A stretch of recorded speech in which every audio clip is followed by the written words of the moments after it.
they wonder. I they wonder if some people. Panorama. Panorama. Panorama. Panorama. Panorama. Panorama on Splash 106.7 FM.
Tuned into Splash 106.7 FM, the Integrity Station, on the 11th of November 2021. Let me make that sound more together. 11/11/2021. Hope you slept well. Welcome to that morning dose of everything current affairs and what's happening around the world.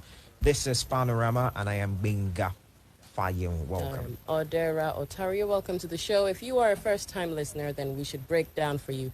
Or even if you're an avid listener, Panorama is segmented into two. The first being the issue of the day, which is where we are right now. This segment runs from now until 5 minutes to 9 a.m. when we go on our commercials, and come back for the second segment from the pages, which is where we take you through some stories that have made the headlines in our newspapers this morning. On the issue of the day today, we are going to be talking about the herdsmen attacks at OBADA, the ordeal of a victim.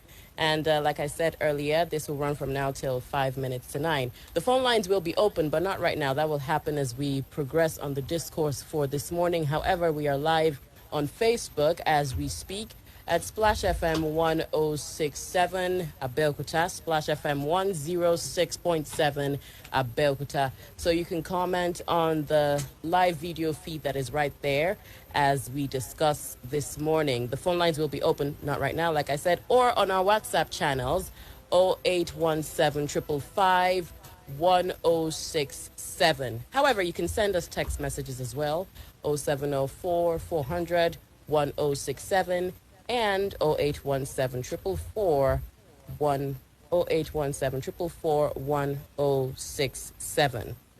Right, so let's get started with the issue of the day.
Security is and has continued to be a bane of concern for Nigerians, regardless of the geographical location. Ogun State, a southwest state in Nigeria, also known as the Gateway State, has had its share of this menace. Matter of fact, the governor, Prince Dakwa Abiodun, while playing host to the Assistant Inspector General of Police in charge of Zone 2, who was new at the time, listed kidnapping and cultism as the biggest security challenges confronting the state.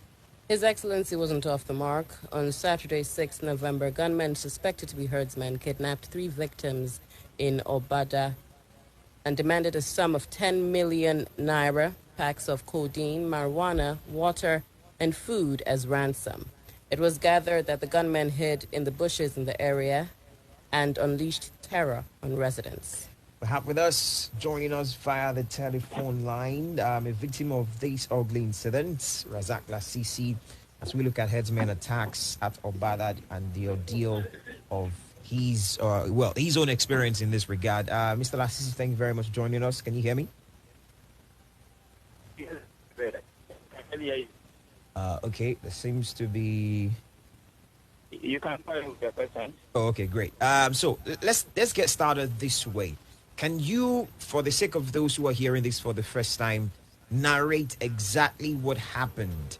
And I'm very particular if there were precursors and if there were signals that there could be attacks in OBADA on Saturday. Okay. Prior to the incident,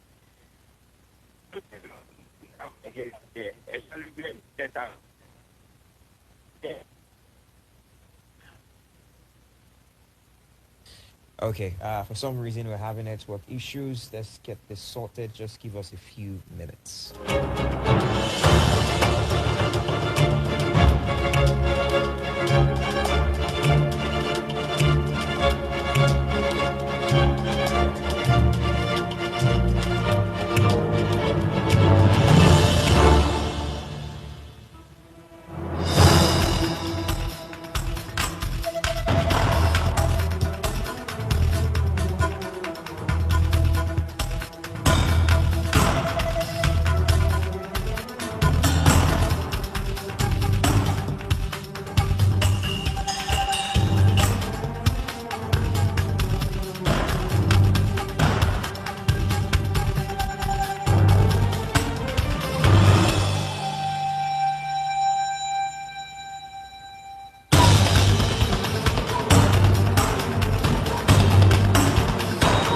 I apologize. Sometimes these networks can just place fast one on you. But we have Mr. LASISI back on the line now.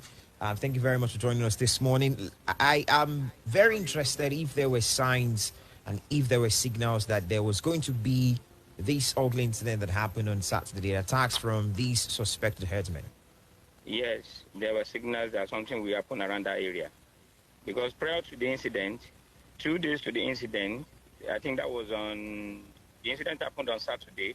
On Thursday, when I was taking my children to school, I saw two Fulani people, they look like Fulani anyway, standing in front of a shop, a barber shop there, which I challenged them. That what were they, who were they waiting for there? But they said they were waiting for their people. So I thought they were the people walking in front of where they were standing as bricklayers. So the next day, which was on Friday, when I was taking my children to school again, I saw 2 people, another set of people sitting. They were sitting in front of the barber shop. I asked them the same question I asked them the previous day. They were not the same set of people anyway. They were different people entirely. I asked them what they were waiting there for. They said they were waiting for their people and they left immediately. I asked them the question. But in order to avoid taking my children late to school, I had to leave immediately. So since then, I've been so observant about the area. So that Saturday, it was around 8:30 to 9 when I was going home. At night or in the morning? In the 8:30 to 9 p.m. Okay, It great. was about to rain that day. So the place is popularly called Ogbakende. It's an abandoned area of land in that area. So as I was about to get to that Ogbakende, right, there is a particular gate there. I saw a car parked with the 4 doors opened. So immediately, my senses told me that something was about to happen. So as I parked my car, I was about to alight from my car when I saw 2 men coming from the car that they used to cross the main road there. So another person came out from behind the barber shop.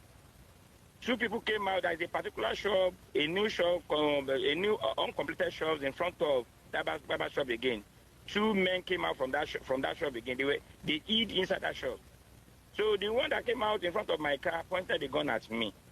So immediately I saw the gun, I made an attempt to run. So he shot me. The glory to be God Almighty. So when the first one shot me, the one that behind my car grabbed me, in which I gave him a heavy blow, and he left me. So the second person that was holding a gun again, that was the person that used his gun boot to hit me on the head. So hoping that I will fall. So I had to run down to my neighbor's house. So because fortunately for my neighbor, we were coming together. He was behind me. His house does not get to my own place. So he had branched at his own junction. So I had to run to his car and told him that he should just take me to our psychiatric hospital because I didn't know the impact of the wound that he sustained there. So later on, because these people, they didn't leave. I never knew that they had even kidnapped the car they used to cross the main road. The owner of that car was kidnapped, was inside that car. They were waiting there to kidnap more people, in which I was the second person that got there. So there was a car coming behind me. That car helped a grandma. A grandma was in that car. So immediately the person realized that I was being shot and they were running after me. The person alighted, ran out of his car. So they went to that grandma that was in that car and picked up that grandma with the person that they had already picked before we got there. Then there was a bike man coming. Immediately I alighted from my own car. A bike man got to my point immediately and the bike man fell off from his bike. So he ran away from the scene. But unfortunately for his passenger was kidnapped. So 3 people were kidnapped that night. In fact, they went away with my phone as well. They went away with this phone that you are calling on, as well as my second phone with two MTN SIMs for my business. So when we called the police officer, OBADA police station, I was at Aro anyway. So my community, immediately the incident happened, the person that was taking me to Aro was calling my community members, my chairman and everybody and police officer. Thank God the officers in OBADA, they really tried. The DPO himself was present at the scene. He came with his boys. So they went, they traced where they went through because they went through the Obakende that we are talking about. So along the line, they saw that grandma's clothes as well as my Android phone wrapped in a nylon. But my other phone was taken away. So the second day, they called. It was in the morning they called a friend to one of the people, the first person they kidnapped, which is SOJ. So they called him. We were there. We were present at the scene when they called. They demanded for 10 million naira, in which we told them that the person does not have any money. The person they kidnapped does not have any money. And the next thing they said was, if you don't get money, now die be that. So before the end of that day, they called again. So they reduced the ransom to 5 million. Eventually, for the 3 people that were kidnapped, they reduced their ransom to 1.2 million. In which was taken to Pakudi village. Let's get something straight. The 1.2 million reduction that eventually was what they mentioned, is that for all the victims or per victim? Yeah, for all initially they were asking for 10 million naira each for each victim. But eventually, when they realized that, I think they later realized that those people didn't really have money. So they had to reduce the ransom to 1.2 million for the 3 of them. So they told those people that took the ransom to where they were, to bring it down with India Igbo, Tramadol, Refnol, and all those hard drugs, as well as food and water, in which they took it to a village called Pakudi. So another incident happened afterwards. There is a woman that lives in my neighboring community. So fortunately for the woman, she took a bike from OBADA Air Center. The ransom had been paid anyway, and immediately the ransom was paid, those people were released. Those people that took the ransom to them, they ate out of the food they took to them, they ate out of the food and they paid 1.2 million naira. In fact, they said those people, the kidnappers didn't even use face masks. They said the elders among them should be around, the oldest among them should be around 25 years of age. So a woman in my area took a bike from OBADA Air Center to her house. So when she got to the front of her house, fortunately for the woman, after she paid the bike man, unknowingly to the bike man, probably he didn't know he was talking out. He uttered a statement while the woman was opening her gate that, oh, you people, you have money to make to raise your gate again. To raise your fence again, and you are even trying to install gate again. Okay, no problem. We are coming for you.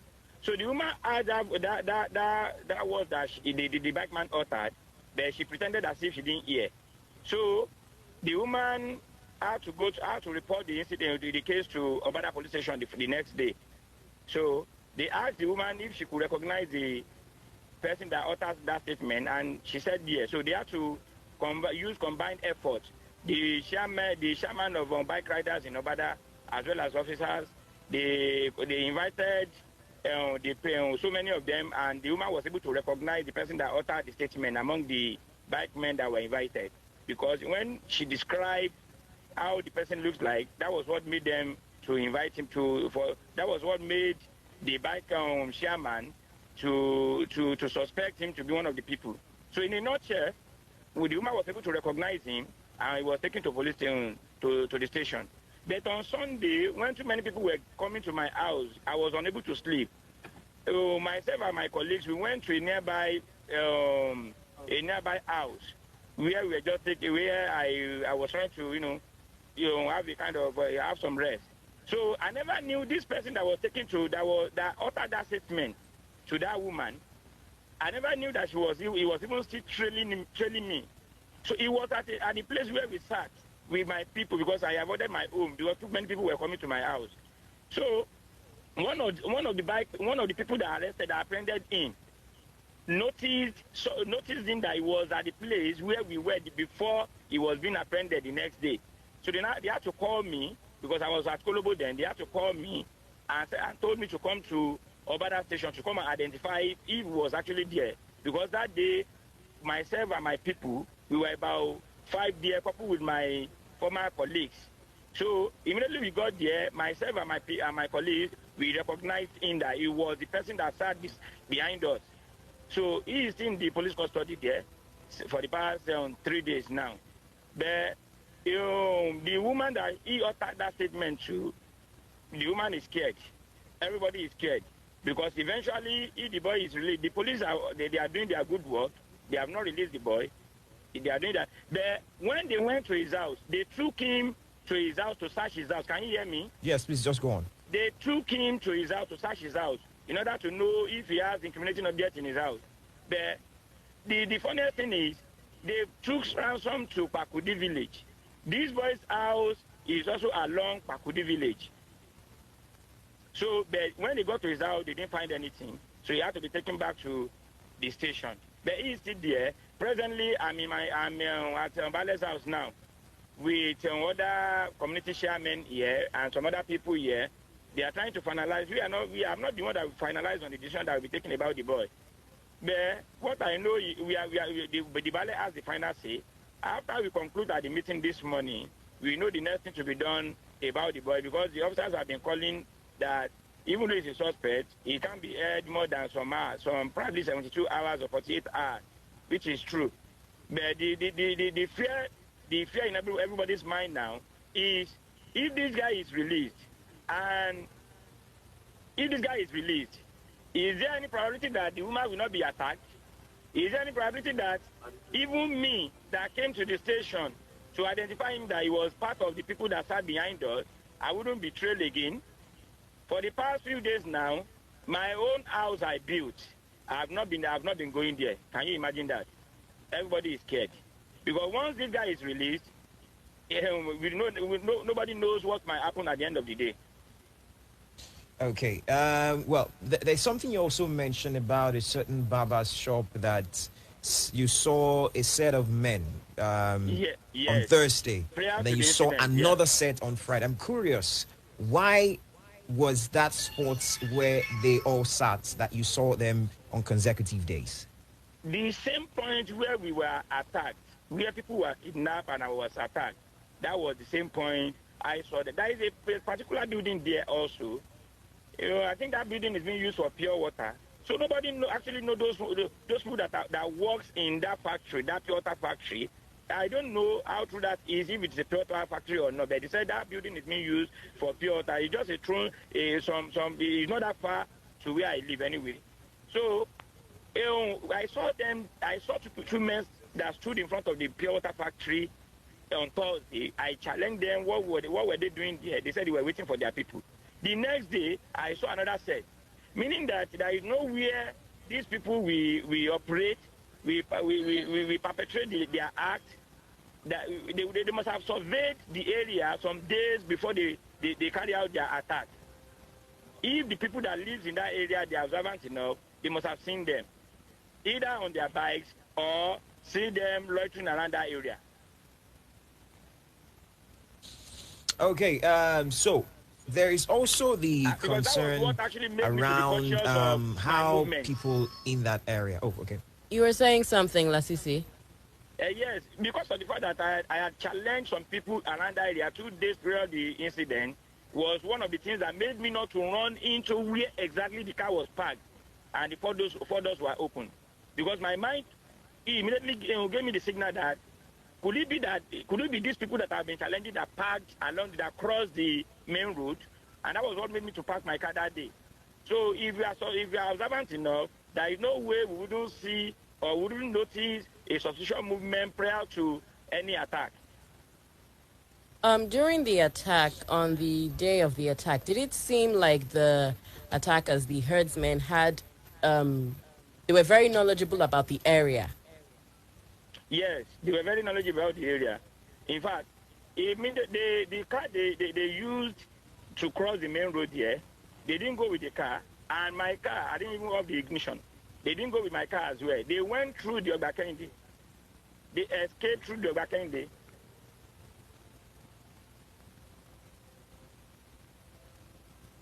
Hello? Hello?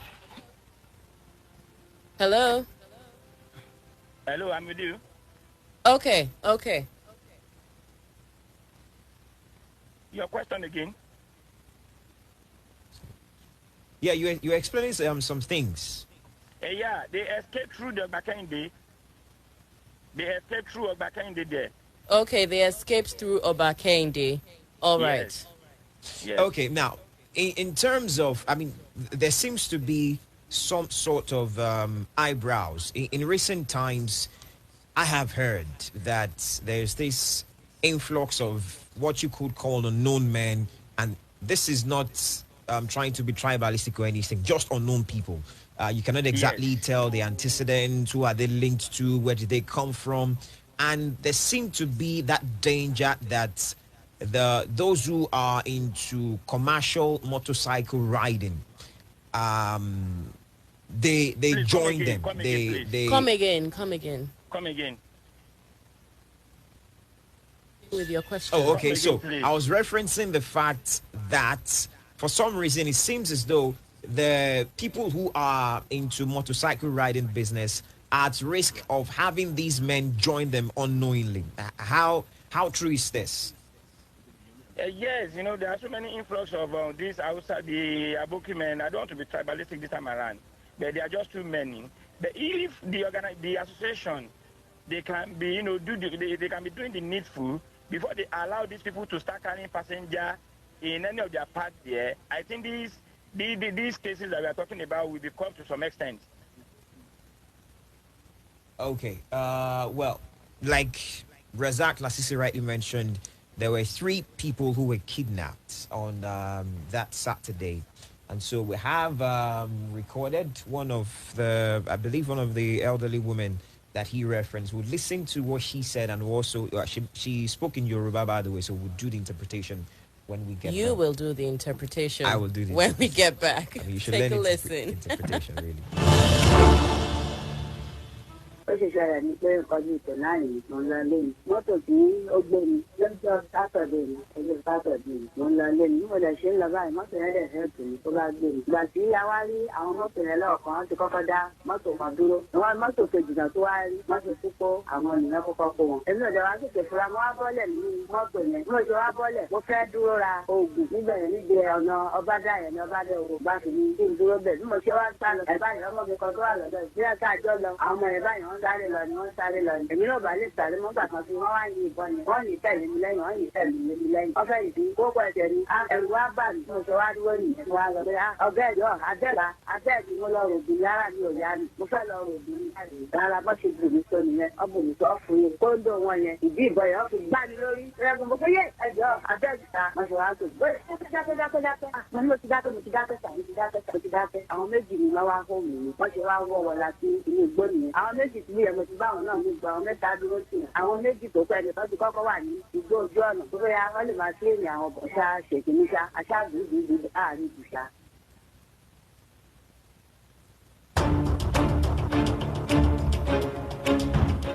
All right, then, thanks for staying with us. You just said the account of one of the kidnapped victims. Well, basically what she referenced in that audio clip that you heard is that there was a vehicle that was stopped, okay, which I would also want to confirm from LASISI, who is connected with us via the telephone line. And she referenced that it was around to 9 p.m. that a vehicle had been stopped before they were stopped, and then the whole Ogun incident happened. And she mentioned how she was hit with a gun on her head and all of those things.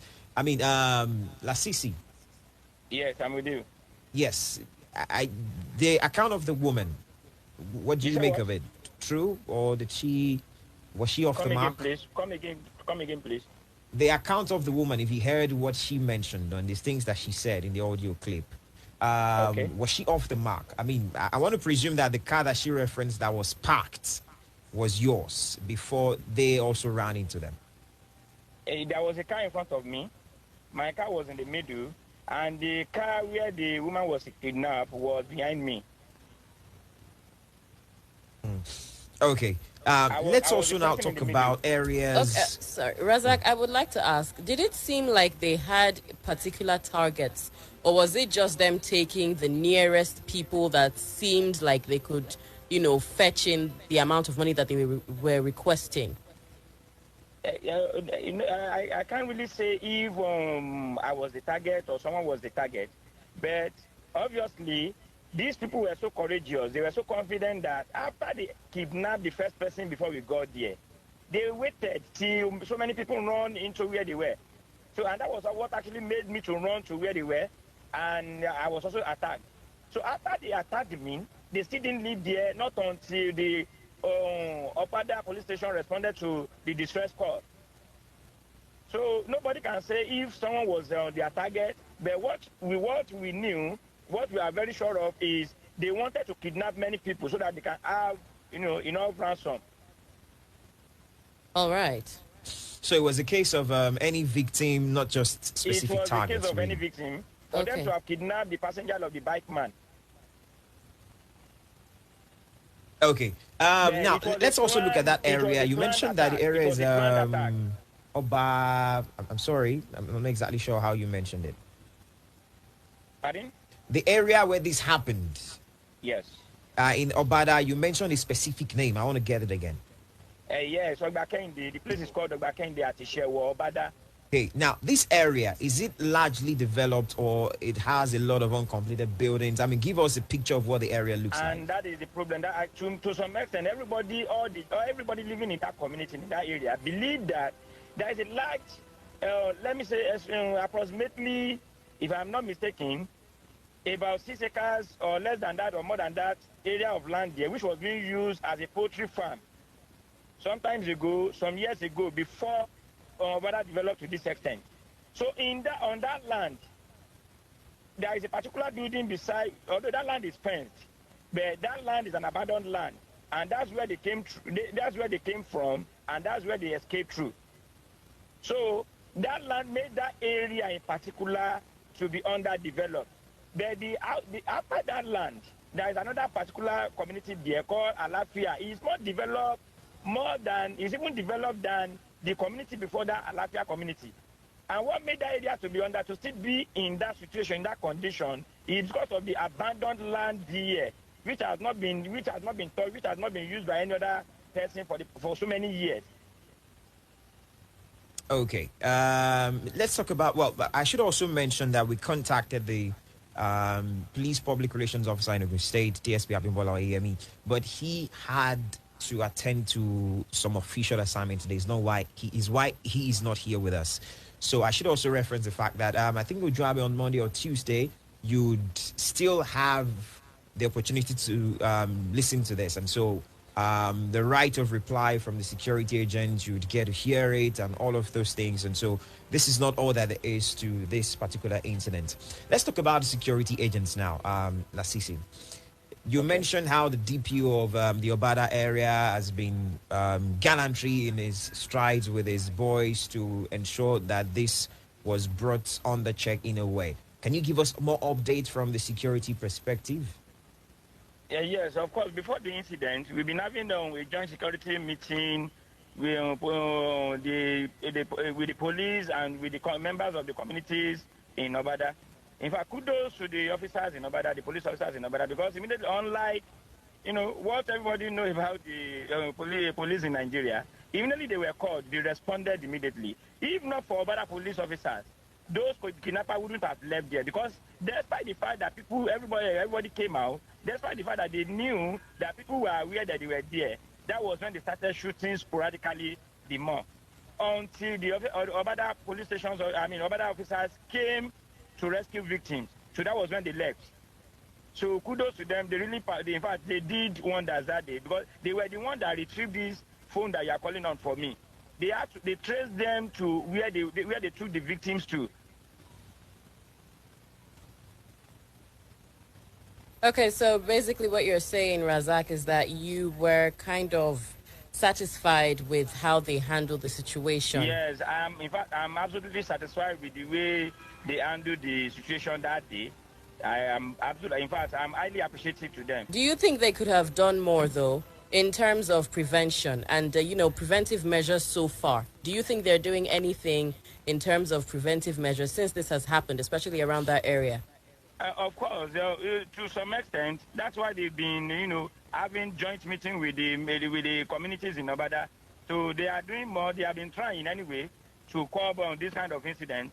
But nevertheless, we just still need more from them. Okay. I also did hear in the news this morning on my way to work about how the residents of this area are trying to also help themselves in some sort of way. Are you privy to that information? Yes.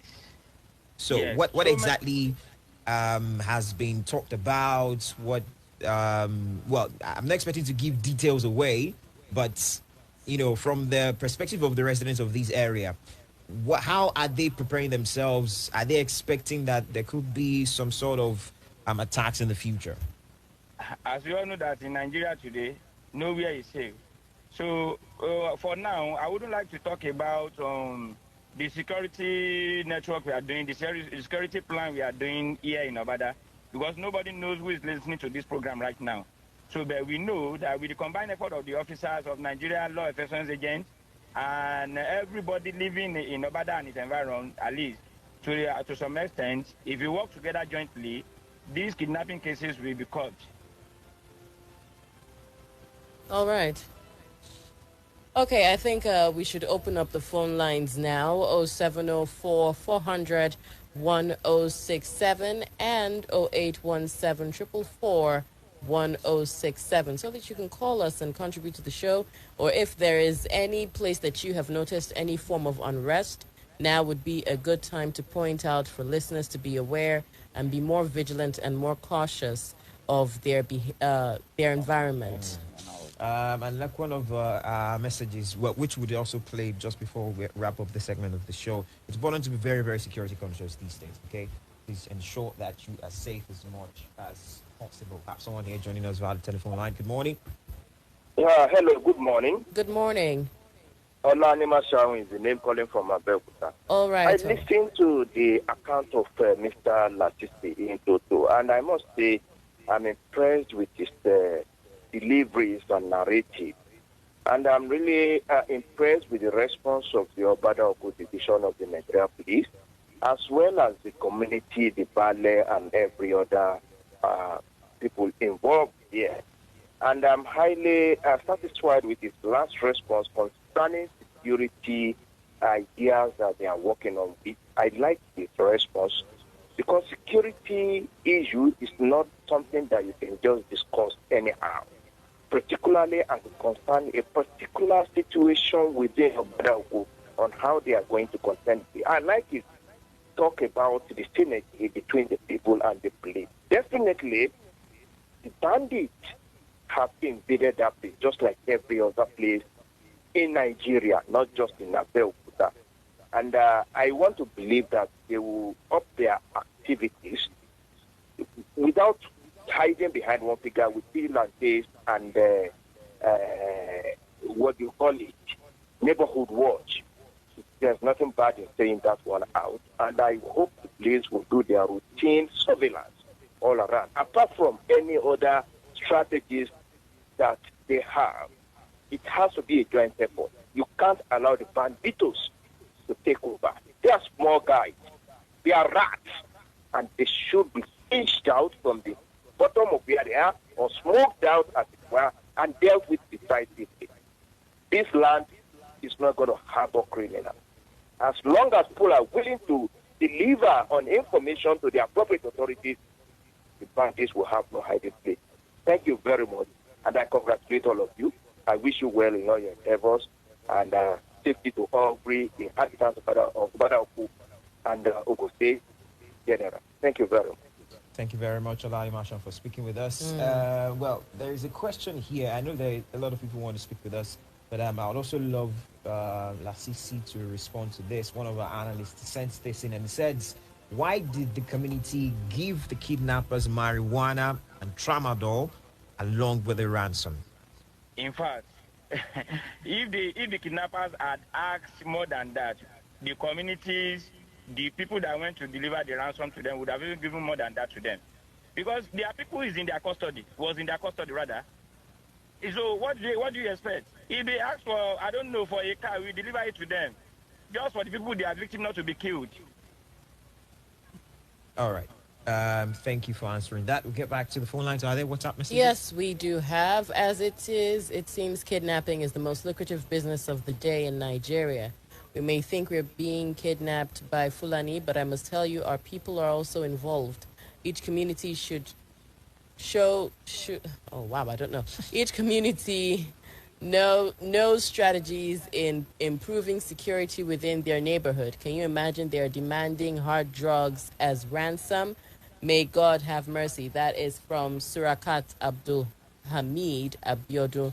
We also have from Ademoye Haruna. Good morning, Benga Odera. Ademoye Haruna from Monikolubo, Abeokuta. Ever since decades, Southwest has been known as no violence region. It is now in a stage where everybody, particularly the vulnerable ones who always migrate for their daily routines, are no longer safe. And the government keeps saying, don't take laws into your hands. Actually, we have a problem in the Southwest already, but our politicians' kingships involve politics in everything. When Igboho arose for this issue, some people were against him and tagged him an illiterate, but now it becomes enormously. Not only in OBADA, I'm an Okada man. I have witnessed many cases of robbery, attacks, and others around many areas in Abeokuta premises here. I'm suspecting our security agents as instigators of these atrocities because of many visible examples. Where do these people get guns? Where are their hideouts? Who sponsors them? We have not seen any single result from our security officers apart from those reporting to them. All right, Ademoye, I don't think that is particularly true, that last sentence of yours, as we have live witness account here of some of the works that the security agencies have been going through. Hello. Good morning. Hello. Right. Good morning. Good morning. Good morning, Jim. I am Babari. All right, All Babari, right, please Babari. go. I'm calling from Obasoko. Honestly, last year, I want to ask some questions if it's still on the air. It is. Just go on. Just go on. Let me go ahead. You see, I will blame LASISI because he said on 2 occasions, they have cited 6 people in that vicinity. To me, you will have immediately either alert the valet or even alert the police that these are the things that he has been observing. But on 2 occasions, he said it's from them. Maybe the 3rd time now, he will fail a victim. And you see, I want to ask this question. Immediately, people were talking about Amotekun. There was a lot of noise. Yes, Amotekun, bring her, say so safe. So I want to ask, this Amotekun of Ogun State, so safe call of Ogun State, where are they located? To me, by now, the government should have identified this spot that these kidnappers, robbers, kidnappers, but the stories that I have, these are just robbers and kidnappers. So the government needs to identify some, black spots so that these Amotekun, Yes, just go on, Babari, just go on. These Amotekun and those same call, which they normally call themselves, they need to be present. People need to, feel their presence. If they have been deployed to some of this, at least for me, I would suggest Odeda, Congo, and that OBADA area, or that OBADA is under Congo. So those black spots, the government needs to identify those areas. Then the Amotekun, the social folks, deploy them in those areas. And these are fun affairs that I'm trying to suggest, Even Benga, Yes, sir. if you go on the road, you see civil defense. Everybody is civil defense officers. Then on traffic checkpoints, what are they doing there? We have trade, we have the police, we have the VIOs. Those are enough. So these everybody meant for this civil defense corps. Maybe the governor will seek the permission of Mr. President. Let them be mobilized. As they are using them in the north for agro range, for the farmland. Areas that we see that, hotspots for this kidnapping operation. These agro rangers can be deployed. We have to allow others to be a part of this. So It's okay. So sorry. I'm really trying to give some analysis over this issue. Thank you. Thank you very much, Babari, for talking to us. Yes, LASISI, I'll come back to you very shortly, but I'm thinking we should just take all the calls together and then you just respond as it go, okay, if that's fine. We have another caller here now. Hello, good morning. Good morning. Good morning. Tajudeen from Agbon. All right, Yes, I would Tajudeen. like to commend Mr. Asisi for his courage, and I think he has really tried. However, I would want to encourage us to. I think it's high time we started learning some self-defense mechanism, because we can't leave everything in the hands of the security agents alone. We need to start learning some self-defense mechanisms, taekwondo and some other things. And we need to be prayerful, because these guys usually they are armed. They are armed, and even we've discovered that they are now getting to almost every part of Nigeria, not a particular area again. So from the community level, we need to also intensify our security architecture from the community level. We shouldn't leave everything to the police. If there is a possibility of a communal effort to have a police post at every community, if that will be possible, if the community can come up and erect a structure that will be at least conducive for 3, 4, 5 police officers. It can be civil defense, it can even be Amotekun officers that will be deployed to those posts. So it will be better for us. I wish Nigeria a delivery from all these atrocities. Thank you. Thank you very much, Tajudeen, for talking to us. We can take more calls, so we can just have LASISI respond to all of them at once. Hello, good morning. Please, you have a minute. Sorry, I'm having to say that now. Good morning. Just a minute. All right, You see Babari. why I'm Babari, you have 30 particularly... seconds now. It's okay. Just 1 minute. Even you can even pass this information that I'm trying to give. Look, why I'm particularly about this Amotekun operation. Look at Ondo State. Look at what they would be performing in that Ondo. So why are the Amotekun of Ogun State not doing the same thing? And it's so safe corp. All right, thank you very much, Babari, for talking to us. More calls can be accommodated. 0817 444 1067. Hi. good morning. Oh, we'll start one. All right, we'll take a comment now. Truly, there is panic everywhere. We need to be more vigilant, but I must commend the efforts of the man in question. He should be crowned spokesman of Abada. My observation so far is that now we have new people coming down to Abeokuta as Okada riders. Let us be vigilant. Not necessary they take us to our immediate residence. May Jah help us. OJ Kenny, Abiola Way. All right, we have another person on now. Good morning. Good morning. Good morning. I like you to the night, my name. All right, Elijah, you have 1 minute, please. Make it count. I'm telling you, the issue of this security to the government area, we are being told we are under police. We need the structuring of this police something. That my dear brother, go to opposite GTB or Kelino or go to the lesson. I'm still asking the question. Where the people defense, what is their job? My dear brother, what is their job? They don't have provision, they don't have social anywhere. They are never there.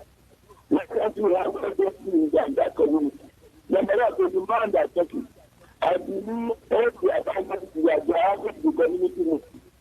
I want to ask the president, what is the what we are related to the people that own that and develop property to clear that is one. Two, that then they have their own license. We don't the police to follow them there to collect the that so not to arrest the people. Because on that I've still seen this criminal harassment. Parading the executive there. What is the relation with them? To recognize them, to come them, to support them. Because I believe that the way they are taking out, it reduces the other life. It reduces the other life. What is the community relationship and the security and the police there? To come in. And this is the very vigilant. Okay, Elijah, me too. All right, thank you. We have a lot of comments we should take. Good morning. Well, this person calls me Lola, however, I am not. Odera is my name, and Benga. I will suggest that the Obada Oko Police Division takes the suspect to court rather than releasing him and putting people in the community in danger. I will also advise the victim to be careful of giving information of his whereabouts to people, and if possible, the woman that reported the suspect in police to vacate her house for now. May God save us in this country. From Afolabi, I congratulate Mr. LASISI and others. This was one of the unfortunate situations we've suddenly found ourselves in Nigeria. We thus have to be extraordinarily conscious security-wise. I'm particularly concerned about the suspect, and I hope the police will do more to investigate him. He must know something about the kidnapping. We also have this. Good morning. I want to add a security tip. Do not allow bike men take you to your house, and sometimes they're used as watchdogs for crimes and kidnappers. That is Lanre from Bode Olude. On Facebook, we have... we'll have to proceed on a break very shortly, and we need to dismiss Mr. LASISI. All right. Let's just... you heard all of the calls and the comments. So in about a minute and 30 seconds, please just respond to them. Can you briefly summarize the question again? Some of them basically hailed your gallantry efforts, and then there was Babari that mentioned that with the suspicion that you had on Thursday and Friday, you could have taken that to a police station, and maybe that would have also prevented the attack. Okay. Concerning that, I actually wanted to do that. The situation in Obada does not didn't really permit me to do that, because so there are so many people that comes to that area, so many influx of people in that area. So nobody could have even realized that they were about to do something there, because there is a particular construction going on right in front of that place, that exact location. So I thought, like I said, I felt they were the people working there. Although I admitted the fact that I should have reported, or I should have even challenged them more. So, but this is just a lesson to each and every one of us anyway. Then, the problem in Obada, because that is one of the observations I have. The problem in Obada and its environment, Awowo, Akere, Awowo and Co., didn't really start from Obada. There is a place called the Opako. Opako has been taken over by so many people, by the Hausas.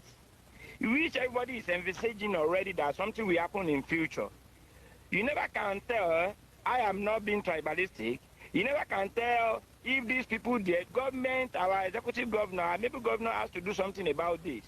Because that area of Papu has been taken over by OBADA to the extent that if any person, by Hausas, to the extent that, and among these Hausas, there are Fulanis among them. If any person mistakenly probably have an argument with them, all of them will gather around that person and beat the person up. If something is not done about that area, something unreasonable something will happen in future around that area. Nobody can tell. And again, one thing that we note I want to implore the IBDC, because what we have noticed in OBADA now is whenever this kidnapping case, whenever these people are about to perpetrate their act, there was not always light. When the incident happened, as I was going home, they interrupted the light. And the previous cases that had happened, the same thing happened, which implies that those people probably, I don't know, nobody can tell. All the kidnapping cases that had happened in OBADA, there was not always light. So these are just your suspicions to help you summarize, right? This is not my only suspicion. This is the suspicion of everybody in OBADA. Okay. That is what we have been talking about. And again, I want to implore the government, our executive governor, if OPC, because the police cannot do it alone, the Amotekun cannot do it alone. Because the way the OPC have been responding to some cases in OBADA has always been impressive. If they can integrate them into the system, if they can be integrated into the system, I believe that these kidnapping cases will be caught to some extent. Because whenever these OPC people are being called upon to go after these kidnappers, it happened in Awowo. These people, they are always very courageous to even run after them into the bush. All right. So please, I want to implore the government to integrate OPC, the Amotekun, all right, and the police to to do more. All right. Thank you very much, Mr. Lasisi, for your contribution to the show. Really highly appreciated for coming in and narrating the whole ordeal. Yeah, please ensure to stay safe out there. It's very important. Okay. Thank you very much. We'll proceed on a commercial break. And then when we come back, we'll take your mammoth number of comments that we have on WhatsApp as well as Facebook, and we can accommodate a call or two before we proceed with the next segment of the show. To stay with us. Panorama. Panorama. Panorama. Panorama. Panorama. Panorama on Splash 106.7 FM. It's time to close shop on all the radio stations.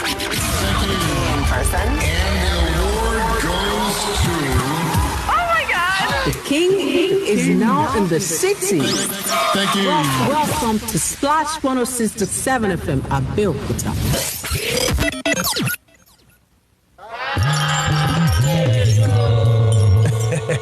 Ẹ ṣeun ẹ káre ẹ̀yin ènìyàn lú èmi nire kan ṣé mọ̀ yìí pé ẹ̀pà ò ní ta kó má lè kàn sí ire gbogbo wa ni ó máa lékún lọ́dọọdún o.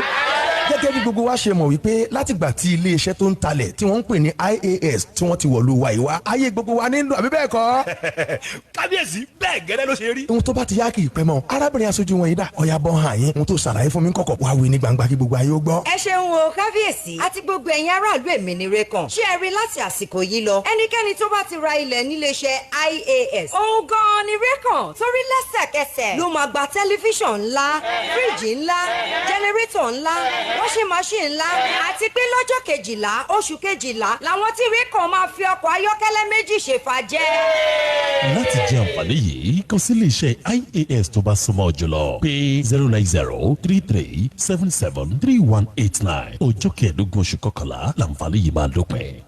Sea levels as technology dey go na so we dey follow am bumper to bumper for golden chance lotto. Sure you wan try if you play and win for golden chance lotto, assurance dey for you say you fit collect your money for any sub-agent of golden chance lotto for anywhere for Naija. Another gbedu be say golden chance lotto go fit transfer your money when you win sharparly to your account. No tell yourself o na your valid ticket na matter for this one o. Omo e still dey easy o for you to use our USSD code wey be *7005# for MTN line to play. For you to know more, make you log on to www.goldenchanceloto.com. Don't waste time o, make you play, win and cash out. Golden Chance Lotto, na be the way for you to become a millionaire.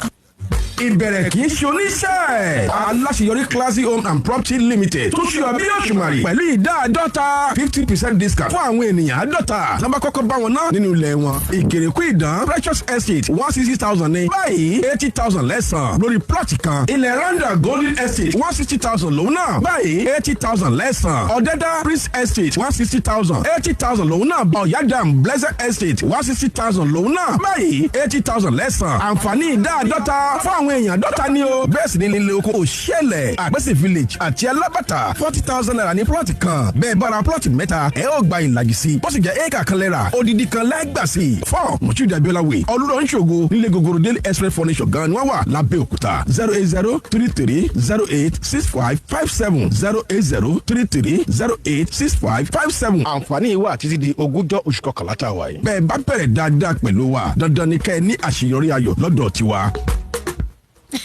lẹ́nìkan bá ń bi mí ohun tí mo máa ṣe tí bá jẹ owó tó tówó gidi mo ronú mílíọ̀nù kan náírà àbí ìyẹn ò tó nǹkan kan rárá bóyá pẹ̀lú bíi 5 tàbí 10 mo lè. mú àlárèrè rẹ ṣẹ pẹ̀lú ìpolongo airtel recharge and blow níbi tí gbogbo èèyàn ti jẹ́ olúborí ra owó ìpèdójú àmì lọ́sọ̀ọ̀sẹ̀ kó o sì gbádùn ẹ̀bùn owó tó tó 100 mílíọ̀nù náírà ìpolongo yìí ń wá sópin ní oṣù december ọdún 2021 fún àlàyé síwájú sí testa 444*4#. Airtel, the smartphone network. kẹ̀rẹ̀kẹ̀rẹ̀ ìgbà máa yí lọ àgbájọ homes and property nigeria limited ló ní ìdá 50 làwọn yóò fi lo ìgbà pẹ̀lú àwọn oníbàárà wọn tẹ́sí tó láǹfààní sí dọ́kúmẹ̀ntì yín ilẹ̀ randa high level ìkèrèkú ìdán ọ̀yádàm precious estate àwọn ilẹ̀ yìí 200,000 ní tẹ́lẹ̀ báyìí 100,000 lẹ́sàn ọ̀dẹ́dá unique garden 300,000 ní 150,000 ní báyìí bẹ́ẹ̀ sì ní ilé oko wọn ọ̀pẹ́jì alábàtà òṣèlè àti kọbapẹ́ 60,000 ní tẹ́lẹ̀ báyìí 30,000 lẹ́sàn ilẹ̀ oko orílẹ̀ ìlúgùn àti mọ́lọ́gẹ̀dẹ̀ 50,000 ní 25,000 lẹ́sàn báyìí pẹ̀lú àǹfààní sí dọ́kúmẹ̀ntì yín bẹ́ẹ̀ bá ti ra àwọn ilẹ̀ oko wọ̀nyí bó bá jẹ́ plọ́ọ̀tì mẹ́ta lẹ́ra ẹ láǹfààní sí ìdajì sí bó sì jẹ́ éèkà lẹ́ra ẹ gbọ́ odidi sí 39 NTA road ọgbẹ̀ Abeokuta 07044648338 07044648338 àǹfààní wà títí di ogúnjọ́ oṣù kọkànlá tá a wà yìí. Talk radio. I listen to a lot of talk radio. I like talk radio. Welcome to your #1 talk radio station. Fasten your seatbelts. This is your favorite station. Splash FM 106.7. Panorama. Panorama. Panorama. Panorama. Panorama. Panorama on Splash 106.7 FM.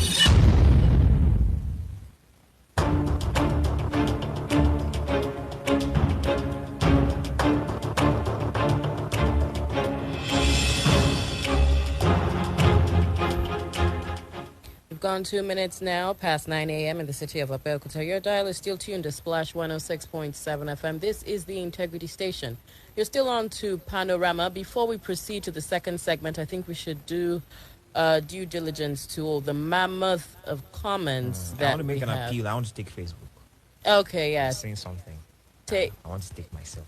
I hope it's not what I'm seeing. It's not here what you're saying. that you're seeing. It's That not you. what you're saying. All right, go ahead. Take Facebook. Okay, so on Facebook, we have this from Aditaya Adimoladiner who says, "Good morning, Splash FM Modern and Binga Fayon. This is a very serious matter, but firstly, congratulations to this man. Please, OBADA is not safe anymore, and I want the government of Ogun State to act to this with immediate effect and more.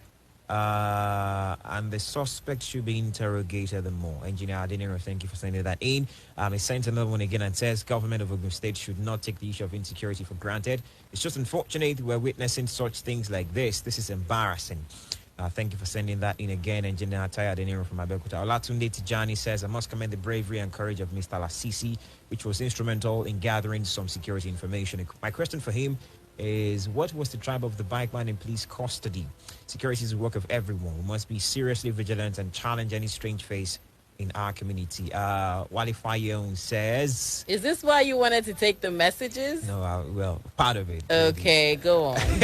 It says, "Good morning, guys. It's time for the government to deploy Amotekun to all these strategic places to complement the effort of the police while communities should organize vigilantes also. Well, thanks for sending that in, but I could get personal. That's my dad. All right, yes. Olatunde Tijani says, I want to strongly advocate that serious screening should be carried out by the police and the various bike riders and taxi driver association before allowing new members to join them to ply their trade.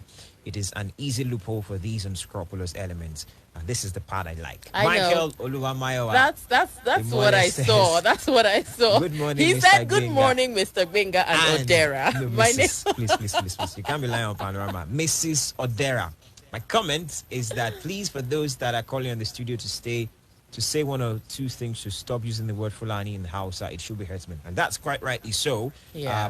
Because, that's just coloration of profiling and all of those things. Just suspected herdsmen, and we're very fine. So that's the comment I liked. And also, we should clarify: it is not Mrs.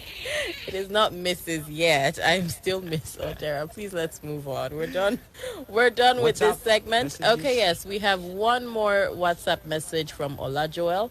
I want to agree with Babarere and the other man that spoke. I think it is high time we deploy the so-called Civil Service Defense Corps, who are laying fallow all over the place, especially in Okemoso, doing nothing but littering the whole place with their uniforms, to be deployed to the hinterlands of the state. And also, the so-called Amotekun in Ogun State has not been helpful. They have not been seen working. These people should be deployed to the forest in the states and villages, just like Ondo State. The So-Safe Corps are also not exempted. This government should do something about the security issues. Things are getting worse security-wise in the state. Olajuel from Itaoshi. Another one, this just came in. Insecurity issues will continue to generate uproar in both media space and our society at large. Insecurity is not peculiar to any region, state, area, or country. Over the years, we've been so carefree about security. However, we can easily combat insecurity and reduce its occurrence if we as a people are proactive, sincere, and impartial. Not just OBADA. Virtually no place is safe any longer in the country. Sheon from Bansheke. And that does it for the comments that we have on WhatsApp for this segment. All right, we proceed then to From the Pages, where we look at the papers available to us here in the studio and the stories that are in them. We have Ayo Arojulu joining us for this. It's been ages. It's good to see you again. Yes, thank you so much. It's good to know that Odera is still there. Mrs. Odera. Oh, come on. This is Miss Odera now. All right, I have with me the Nigerian Tribune. Here with me, Vanguard newspaper is what I have. Okay, headliner today: Senate approves Buhari's $16 billion loan. €1 billion loan request, $125 million grant. That is on page 8. Oyo APC Congress crisis, deadline for consensus list extended. Alawa Akala shut out zonal leaders from meeting in his house on Wednesday. That's from Akioke. You can't hold meetings in my house without my permission, Akala replies. Another meeting fixed for tomorrow. Those stories on page 25 of the Tribune this morning. Lagos to register pupils in Makoko viral video in 6 government schools. That is on page 5. At Kanu's trial, lawyers stage walkout. Court adjourns till January 19. That is on page 30. Ikoyi building. Death toll now 45. Koren inaugurates 9-member panel.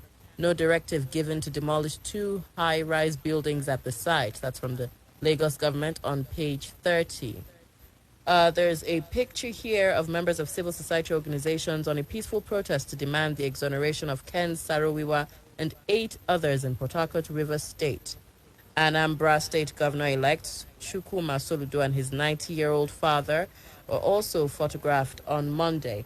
Victims lament as Delta government, NEMA, visit ocean-ravaged community. That's on page 29. Police arrest 107 at illegal military camp in Lagos as operators kick. That is also on page 5. My victory, byproduct of 12 years relentless struggle. That's from Soludo.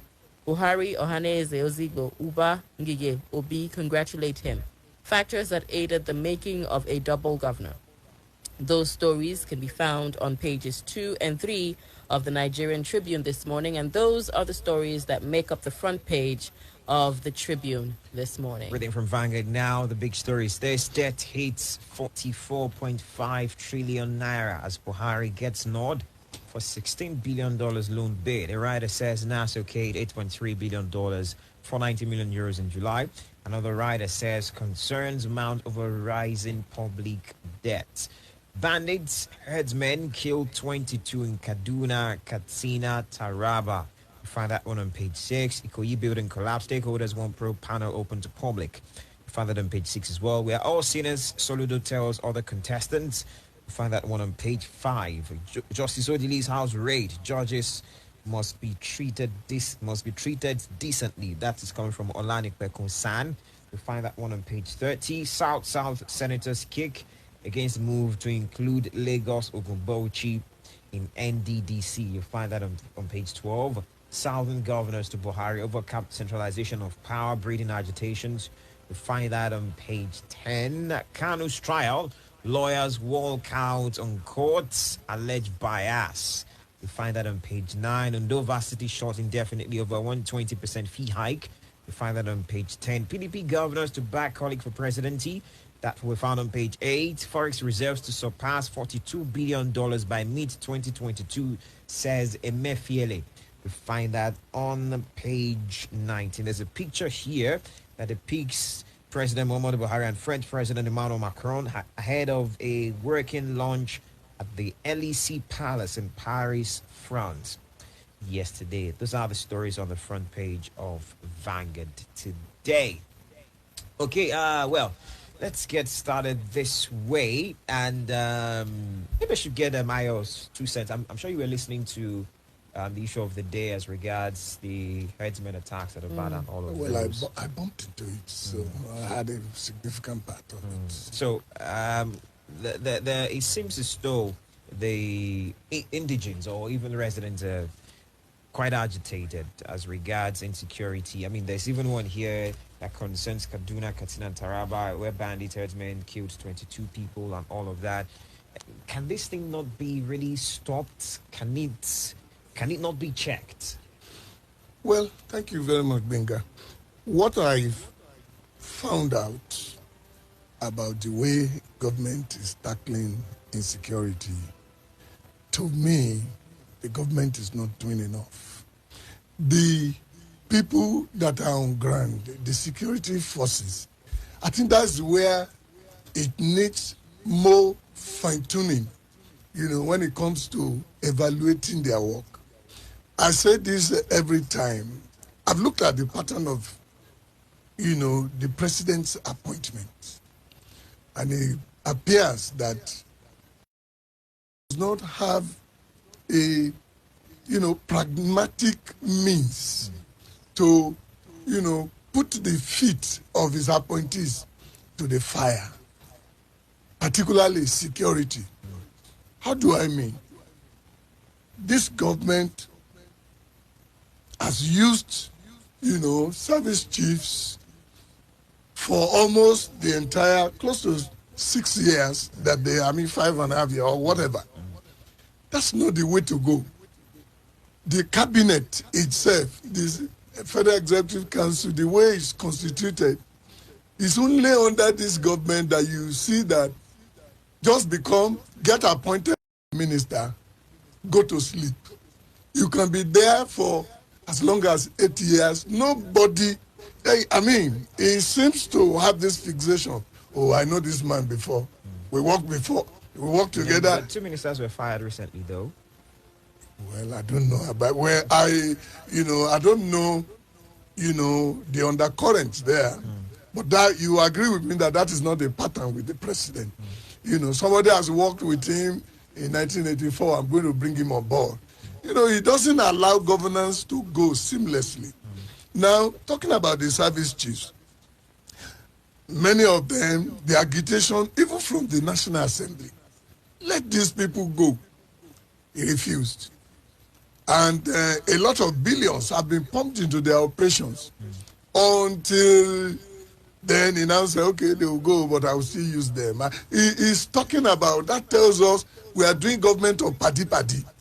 Now, talking about the police, you have IG, If care is not taken, the president does not mind. He used the same IG for the first 4 years and use him again. That's not supposed to be. So it's not bringing out the best in them.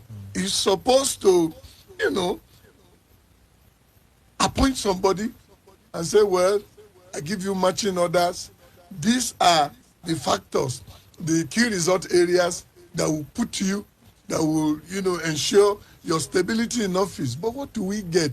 So even when the IG gets there, you don't see any new thing. He's not putting any CP under check. The CP too is not putting anybody under check. I think from the operations of the security, we are operating as if we don't have problem. Whereas we have problem in our hands. Was it not some months ago, even right there in Aso Rock, there was a robbery incident. Ordinarily, heads should roll. But what do you get? So these are some of the problems that we have. We don't even have, a kind of appropriate reward for gallantry. In the midst of these limitations, the police is trying. But you see, there must be a mechanism to say, this particular area. Now we are talking about OBADA. Right. That's not the first time kidnapping is happening around that axis. What are the security people doing? Then I heard people talking about Amotekun. I must say it very frankly, the brand of Amotekun that we have in Ogun State seems to be very significantly different from the one we have in Ondo State, in Ekiti State, and other places. I know that there's paucity of funds, but you see, when you walk the talk, here Akeredolu most of the time, empower these people. It will first be seen in the appointment. Who have you put there? What is the track record of the person that you have put there? What is his experience in terms of community policing? Because this is not just you put somebody and begin to dish out orders. These are intelligence operations. And the issue of the Okada that we have, they need to do something about it. Either limit Okada riding to a part of, but then Okada is also a hinterland, the way I will put it. Even if you send them away from this place, they go to where they are there. Then the traditional rulers, the people generally. Then when you talk about profiling, this is where I disagree. See, what we are talking about is kidnapping. Right. And there are Fulanis doing kidnappings. There are Yorubas doing kidnappings. And some of the time they forge alliance. But we cannot, afford to close our eyes to the fact that a particular group, they find it easy to transport themselves. I've watched videos of over 30 people started in one small bus. They brought them all from the north.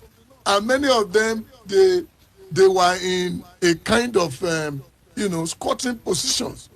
It's easy for somebody to bring a vehicle that you used to transport cows and load 100 people there. This kind of movement within the country, this is not the time. I know Nigeria is a federation, yes, and there could be free movement. But when we are talking about an emergency like this, why should a particular tribe, flood this kind of area? I'm from Okitipupa. Some time ago, they saw, buses up to like 35. And they brought those people in the middle of the night.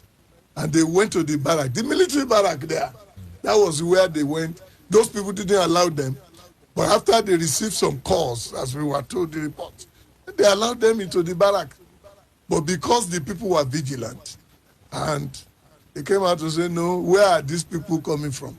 You see, kidnapping has become a hide-headed problem, and there are people profiting from this trade. There are kingpins. They are in high places, even they are in government. So we need to be vigilant. If it's about profiling, If we know that those people who come in the night and they come into your area, invade any bush and start to live there, if they are Fulani, call them Fulani. If they are Hausa, call them Hausa. All right. Well, my point in terms of that profiling is not to want to just generalize. No, it's not that's about you. That's what people say everywhere. Okay. Well, want to take a story? Okay. Let's look at Kanu's trial. At Kanu's trial, lawyer stage walkout. Court adjourns until January 19. Now, there's this general fear or general thinking that this is deliberate. Continually adjourning his cases is deliberate until maybe after the elections. What do you think about that? If I may add, his team of lawyers staged that walkout, and the judge sort of berated them for that action. The team of lawyers that Kanu has, are they the ones prolonging and sabotaging his chances of? No, not at all. Okay. I would just call this legal tactics. Lawyers, they know how they do their trade. But you see, what the Kanu trial has brought to fore is that the government, has, there is little objectivity in this trial. Don't forget, we're a country and there is rule of law. Even if the government feels Kanu is guilty, as far as I'm concerned, Kanu is not guilty. As far as I know, talking about this democracy that we're practicing, yes, he has been arrested and he has been accused. But look at the kind of investment of government, the whole drama, the whole money that has gone into just one man. To me, we have made Kanu simply very popular. Okay, you take him to court. He's not the first to appear in court. There have been, worse criminals who have been taken to court before.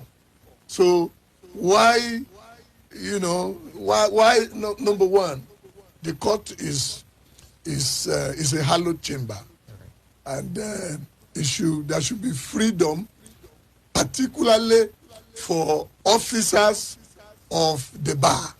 Members of the bar to have free entry. You see this kind of coercion, that's where you see the DSS people, all of them doing this kind of, let them go to Sambisa. Let them go to areas where there are troubles, go and face the Boko Haram people. Only because of one man, they closed the whole road, closed the court. I'm surprised that the judge, with due respect, should be shifting the blame on Kanu's legal team. The point is made, and it's so the handwritings are on the wall. They want to keep Kanu for as long as they can keep him. So I support those people because they have made a point. Even if they play along, I thank God they asked Kanu, are you going to press on with that was a trap. That was supposed to be a trap. And he said no, which means that those his lawyers, they are in concurrence. Well, it's just unfortunate that Kanu will do Happy New Year in wherever they have kept him. But, they say everybody should count the costs. He's a grown-up, he's an adult. He should, it should be up to it. I know that the problem we have in Nigeria is that many of us don't have the liver that some people have. And some people don't mind to be used as the sacrificial lamb. You don't want to do any agitation. Stay where you are. Let's enjoy the problem. But if something drastic is going to happen about this Nigeria Federation, all of us must do something, to agitate. For example, Igboho is an agitator. Up till now, I don't know his crime. That the DSS or the army, we don't even know, invaded his house, killed people in his house, took away a lot of things, including the freedom that he has to worship whatever, all his amulets, So What is their crime? Their crime is that the government has not engaged them. They said they're talking about, we should look at the crisis identity that Nigeria has. Nobody will deceive you. We have that identity. Now we have done an Anambra election. We are looking at 2023. There's even the elections in the Ekiti and Osun as well. Now, this is not the way to go. The government believes that, well, don't talk about this identity thing. Our union is negotiable. Nobody should tell us again stories from the Marines that, oh no, Nigerians, this thing is not. The popular cry now is that, no, let's sit down together. I'm not saying we want to go at all costs, but let's discuss the basis of this marriage called Nigeria. I do not see crime there. Okay, well, let's move on to this story. If you thought the debt profile of Nigeria was high, you need to hear this. Debt hits 44.5 trillion naira as Buhari gets nod for $16 billion loan bid. Two riders. The first one says NAS okayed $8.3 billion, 490 million euros in July. And the second rider is that concerns mount over rising public debts. Are you concerned, Ayaroju? I am worried. But let me admit that I have a numbness for figures. When you hear the figures, the rising debt profile of Nigeria is scary. Let's take it from where we were when Obasanjo was there. Let me tell you, anyone who wants to do something, you want to step into governance, to throw your hat into the ring, you must know what you want. Obasanjo wanted respectability for this country as a whole. And the scriptures say the borrower is a servant to the lender. There is a stigma. I see it as a stigma, the penchant with which this government is not considering any other alternative, but at the slightest whim, we are borrowing money. We are borrowing money. Was it not just about last week at the budget defense of a particular ministry, I think Ministry of Health also, they are also going to borrow.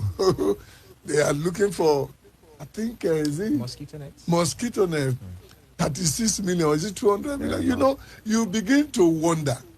Then, some other time ago, this government was going to start giving money to, students who deliberately study education. And when you look at the implication of the money, it looks like it was not well thought out. That's not, those people have not, what you want to do, the goal is to, to work on education at that level. We all know that the policy as it is now has not favored the colleges of education. Ask me why.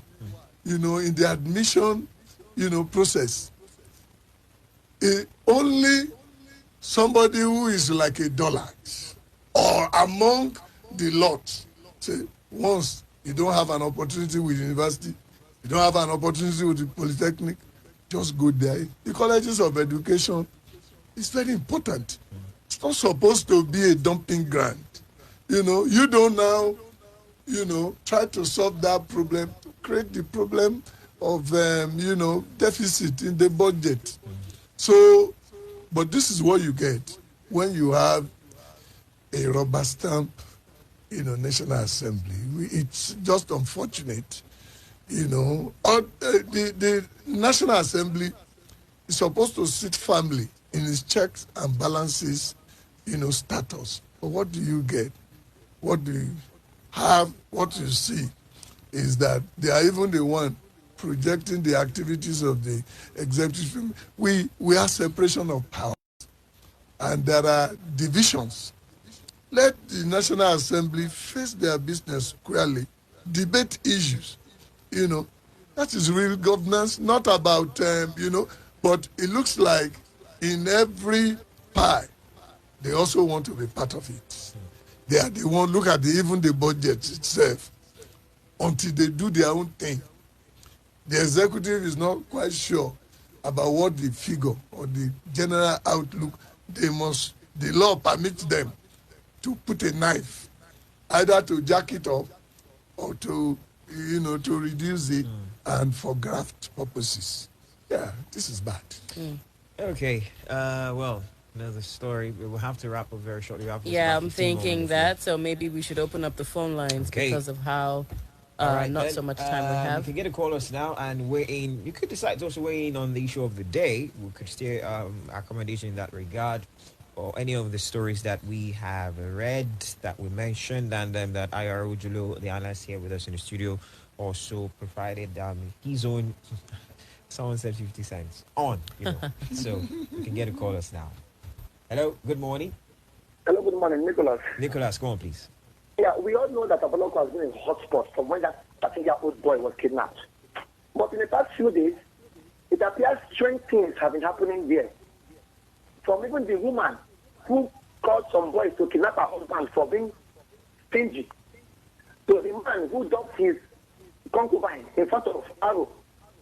So you can see why Professor Abeokuta insisted that the psychiatric hospital must be located in Abeokuta, but then people argued against it. On the issue of profiling, as a student of genetics, I know that profiling exists in human nature. In this country, we know the tribes that play good football. Those who produce tomatoes and those who produce big yams. Those who are how the sugar Arab woman looks like and how the Igbo woman looks like. And that was why that man asked you should have asked LASISI, how does that man look like? Profiling is embedded in our life. Even our tribal match. There's the way the Shaki tribal match look like, and the woman shot other match. But the problem is that Ogun existed under Shagari, under Muritala, under Yadua. Why is it that this banditry under this government has spread by this country, even to swampy areas like Bomaji in Delta State? But when you see a president sending 30,000 armed civil defense officers and 2 battalions to a tiny dot, then you expose Satan Kaduna, you expose Jos, and you expose Obodo. The police, sometimes you have to sympathize with them. They are understaffed and underarmed. But I pray the courage of that woman and your man that you called.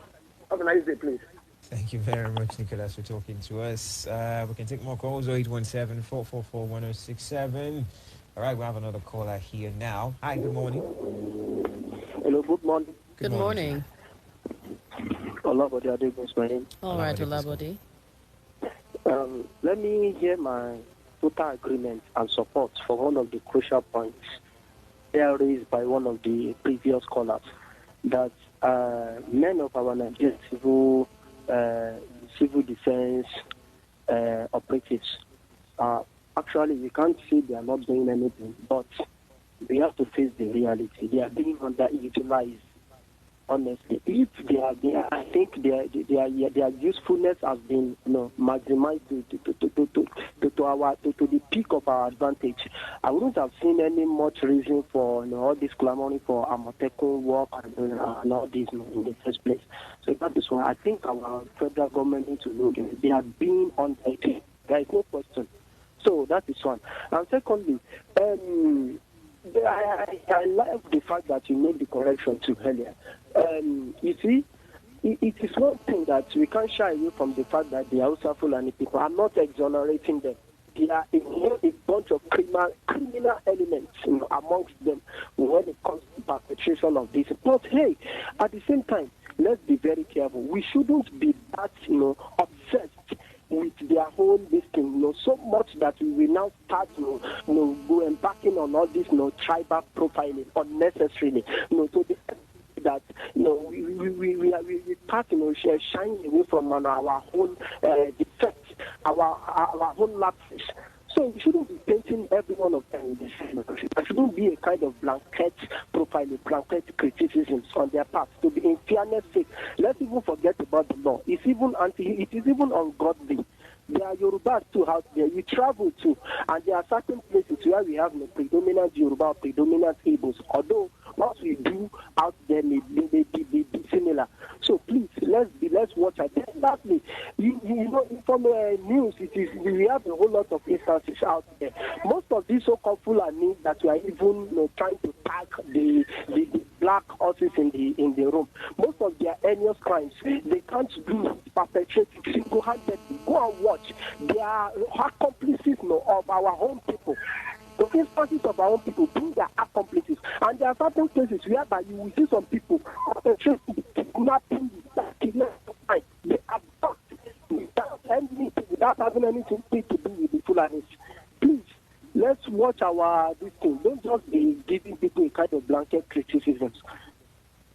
Thank you very much, Olabode, for talking to us. All right, we can take more calls, really, and the calls are coming in thick and fast. We have to apologize, since as though we have just one line functional today. Hello, good morning. Hello, Flash Radio Station. I am Babari. Go on, please. This is an advice and a call to the government, because what happened on those states, if not for the evil eye local security military then that they in the board, that maybe these people must have been seeing Ogun State as some thought, because any moment they could, shift their attention to it. And if they do that, what is the readiness of the government towards that? What is the readiness? What is the preparedness of the government? So the first advice to Mr. Governor to think out of the box. Think out of the box and see what they can do by planning, so that when it happens, they know, detect what to do, either intelligence gathering, those areas like Yewaland, Songwater, Odeda, yes, those are soft. Those are black spots for these people. Look at what he said. He said there is a certain community that the population of these people there do anymore, and anything can happen. So the police, they are handicapped and all that. But then, if the community can team up, synergy with the police by, making sure their patrol vehicles patrol that agri constantly, the police authorities cannot provide well for them. So that is why I say there should be synergy with the police and the community.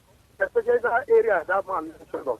There should be constant patrol in those areas. Thank you. Thank you very much, Babari, for talking to us. And I also have to reiterate this. I mean, some of these areas have been highlighted. It's important that security agents keep their eyes on these areas. That place that you mentioned, Opako, I mean, it's one place I also know very well, where bikers converge a whole lot. They are enormous. And so that needs to be really, really checkmated. It's very important. Hello. Hello, good morning. Good morning. I'm David calling from Abeokuta. All right, you guys can hear me clearly. Yeah. Can. Yeah, let me just go straight to. I have a complaint. First, I just an opinion. Maybe you guys should allocate, even if it's 1 hour 30 in 1 minute 30 seconds or 2 minutes for each caller. There are so many people that is always trying to reach you guys. So I just want you guys to work on it. We apologize on that, but we'll take notes. I have a question to ask. Since the beginning of this week, check out all the daily newspaper that you guys have been just analyzing for us. Have you heard any good news about Nigeria? Have you heard any good news? That is just my question. Thank you. All right, maybe there's one here. Forex reserves to surpass $42 billion by mid-2022 from the governor of the CBN. So that could be chair independent. Yeah, there's another one. My victory byproduct of 12 years relentless struggle from Soludo. So that's the good news. Yes, we know. Maybe we should then pray for the real good news. Yes, we do believe that eventually these things will turn around. But, the point is, as the news comes, we have a responsibility to put it out for your listenership the way it is. We would love to color it and, make it good news, all good news, but that's not the situation. Yeah. And so we have a responsibility to give you as it comes and as it is. All right, let's take this comment now. Good morning, Miss Odera. Got it right. And Mr. Gbenga. You guys have been trying and performed wonderfully today. May God bless you on Splash FM. The issue of Nnamdi Kanu, as Mr. Ayo said, is a sad and unfortunate one. It is sad and unfortunate that the man will greet his family Happy New Year from prison. But we all should remember that we will give account or report of all things we do to our Creator one day. I have been saying this and repeat, June 2023 is the total liberation year for Nigerians. The issue of borrowing from Mr. President, I skip it. Engineer Tayo Adeniro from Abeokuta. Okay, on Facebook we have this one, Oshimade Olayinka Peter. He says, mounting or staying at office should not be the only work of security personnel. The rate of insecurity in this country is out of the moon. We now live in fear and trembling, coupled with famine and hunger in the land. The government needs to act swiftly before the country becomes unlivable. And then he goes on to say that we have administrative amotekun in Ogun State. Ondo is way above Ogun State. Well, I'm inclined that we should listen to this security. If you are very conversant with our news, it features time and again. I mean, it's important that we're very security conscious these days. So just listen to this. I'll be right back.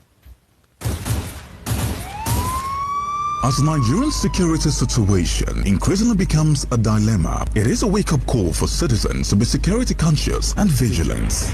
These are dreaded times, with cases of kidnapping, rape, banditry, gunmen attacks, and other social vices becoming alarming. Safeguarding yourself and family is now a major priority, as one cannot entirely depend on security agencies for safety, as they cannot be everywhere at the same time. It is important to know that criminals are becoming more cunning and dangerous. Therefore, it is imperative for everyone to be careful and avoid situations that can expose you to danger. Here are a few security tips to follow. Avoid keeping late nights. Avoid sharing your personal information with strangers. Avoid being predictable. Make proper observations before boarding vehicles. Lock your doors and gates at all times. Learn a few self-defense techniques. Be alert always and report any suspicious movement around the environment to the right authorities, as security is everyone's business. Be vigilant. Stay safe.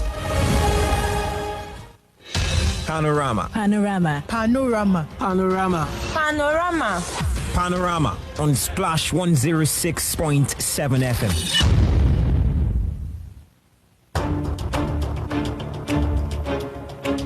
Okay, thanks for staying with us. You heard the very last few lines of that particular CSR.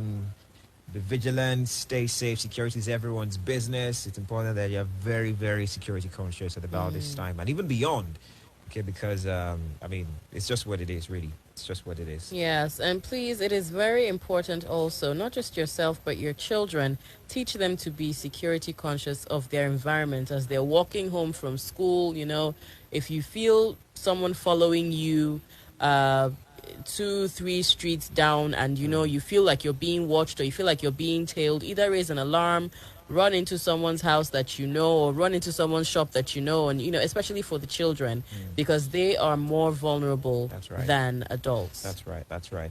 Well, we're going to have to wrap this up very, very shortly. Yes, there's this story about the Koyi building collapse, and stakeholders want probe panel to be made public, to be open. What do you make of this? I'm hoping we can answer this in about a minute. We have to wrap up very shortly. Okay, well, that's the idea. You know, yesterday there were rumors that the governor had issued a directive that some high-rise buildings should go down. You know, but they have debunked that. You know, whatever action the government wants to take, they must first, you know, it must be predicated on the outcome of this, you know, probe panel. But as in many panels like that, you don't bank on. There are so many panels report that have been put under the table. You know, I just pray that they make it open, like they have said. And can I just make this on the issue of profiling? Please, don't let's sleep with our two eyes open. You can say closed. Who are the malam guys that go around? You know, they do looking for, you know, scraps. Have you seen a Yoruba person looking for scraps?